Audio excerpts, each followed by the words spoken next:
تو لوگوں، ہم اس نظام کے لیے جنگ لڑ رہے ہیں جو بھوکوں کو روٹی دے سکے، جو پیاسوں کو پانی دے سکے، جو غریبوں کو روزگار دے سکے، بے عزتوں کو عزت کی بلندی دے سکے، جو انصاف سے محروم ہیں انہیں عدل اور انصاف دے سکے، علاج سے محروموں کو علاج دے سکے، محروموں مایوسوں کو عزت کی زندگی کی امید دے سکے۔ جب اس نظام کو لانے کے لیے آپ نکلیں گے تو آپ تصور نہیں کر سکتے، اللہ پاک چھوٹے بڑے سارے گناہ معاف کر کے جنت کے دروازے تم پر کھول دے گا۔ انقلاب کی کال آنے کو ہے، جو ہی انقلاب کی کال آئے گھروں سے نکل پڑے، پوری قوم نکل پڑے، اور غریب تو نکلے جو محروم ہیں،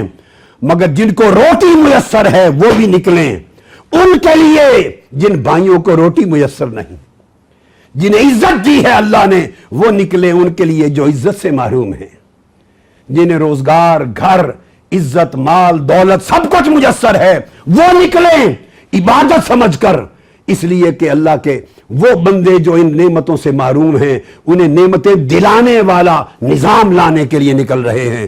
قدم قدم پر اللہ آپ کو نفلی حج کا، نفلی عمرے کا، نفلی عبادت کا، اپنی خدمت کا ثواب دے گا، اجر دے گا، اور قیامت کے دن ساری ہولناکیاں ختم ہوں گی، بخشش کے دروازے کھل جائیں گے، اور اللہ پاک بے حساب جنتیں عطا کرے گا۔